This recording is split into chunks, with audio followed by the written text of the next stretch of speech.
Engine tuning நீங்கள் கேள்விப்பட்டிருப்பீங்க. Car engine tune பண்ணிருக்காங்க, ஸ்டேஜ் 1 ஸ்டேஜ் 2 டியூன் ஆயிருக்கு, ஸ்டேஜ் 3 டியூன் பண்ணிருக்கோம் அப்படின்னு சொல்லுவாங்க. ஆக்சுவலாக இன்ஜின் டியூனிங் பேசிக்காக எதுக்காக பண்ணுறாங்கன்னா, காரோட பர்ஃபார்மன்ஸ் ப்ளஸ் பவர் வந்து அதிகமாகிறதுக்காக இதை வந்து டியூன் பண்ணுவாங்க. இதில் பார்த்தீங்கன்னா டோட்டல் 3 ஸ்டேஜஸ் ஆஃப் டியூனிங் இருக்குது. நான் ஃபஸ்ட்டு ஒன்று ஒன்றா சொல்கிறேன், சீக்கிரமாக சொல்லிடுறேன்.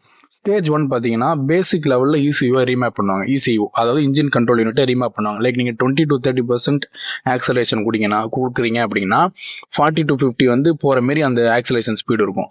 அதாவது ஏர் ஃபியூல்லாம் கொஞ்சம் அதிக அளவுக்கு உள்ளே போகிற மாரி பண்ணுவாங்க இந்த பேசிக் லெவல் ரீமேப்பில். அப்புறமா ஏர் ஃபில்டர் வந்து ரிப்ளேஸ்மெண்ட் பண்ணுவாங்க. ஸ்டாக்கில் வர ஏர் ஃபில்டர் பார்த்தீங்கன்னா நிறைய ரெஸ்ட்ரிக்ஷன் இருக்கும். இதனால் இதை அப்கிரேட் பண்ணுறது மூலயமா ஏர் ஃப்ளோ வந்து வேகமாக போகும். அடுத்து மைனராக எக்ஸாஸ்ட்டை வந்து கொஞ்சம் அப்கிரேட் பண்ணுவாங்க மைனர் லெவலில். அடுத்து ஸ்டேஜ் 2 பார்த்தீங்கன்னா இந்த ஸ்டேஜ் 1 நான் சொன்ன பார்த்தீங்கன்னா இதெல்லாம் பண்ணுவாங்க. ப்ளஸ் பார்த்தீங்கன்னா டர்போ இருந்துச்சுன்னா டர்போ அப்கிரேட் பண்ணுவாங்க. அப்புறம் இன்டர்கூலரை அப்கிரேட் பண்ணுவாங்க. டர்போ அப்கிரேட் பண்ணிங்கன்னா ஆப்வியஸாக நீங்கள் இன்டர்கூலர் அப்கிரேட் பண்ணி தான் ஆகணும்.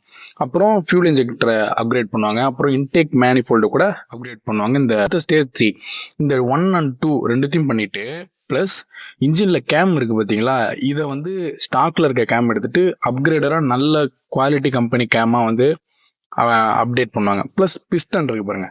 பிஸ்டன் பார்த்தீங்கன்னா ஸ்டாக்கில் வர பிஸ்டன் எடுத்துகிட்டு இன்னும் குவாலிட்டி பர்ஃபார்மன்ஸ் பிஸ்டன், லைக் நீங்கள் டைமண்ட் கம்பெனியோட பிஸ்டன்லாம் இன்னும் பர்ஃபார்மன்ஸ் சூப்பராக இருக்கும், குவாலிட்டி நல்லாயிருக்கும். அப்புறம் ஃபுல் இசியூவை வந்து ரீமேப் பண்ணுவாங்க. லைக் ஏர் ஃபியூல் மிக்சர், அப்புறமேட்டு இந்த ஆக்சிலேஷன் லெவல், இந்த எல்லாமே A to Z எவ்வளோ காரை பர்ஃபார்மன்ஸ் இன்க்ரீஸ் பண்ண முடியுமோ அந்த அளவு வந்து இந்த ரீமேப் பண்ணுவாங்க இந்த இசியூவை. இதனால வந்து இந்த ஹார்ஸ் பவர் கூட ஒரு 30 to 50 ஹார்ஸ் பவர் வந்து அதிகமாகவும் இந்த இசியூ இந்த ஸ்டேஜ் 3 அட்டன் பண்ணுறவங்களுக்கு. ப்ளஸ் வந்து இந்த எக்ஸாஸ்ட் இருக்குது பார்த்தீங்களா, கம்ப்ளீட்டாக சேஞ்ச் பண்ணுவாங்க. லைக் கேட்டலிட்டிக் கன்வெர்ட்டர், அப்புறம் இந்த மஃப்ளர், இந்த எக்ஸாஸ்ட் வந்து கம்ப்ளீட்டாக சேஞ்ச் பண்ணுறது தான் ஸ்டேஜ் 3. இந்த 3 ஸ்டேஜஸ் தான் இன்ஜின் டியூனிங்கில் இருக்குது.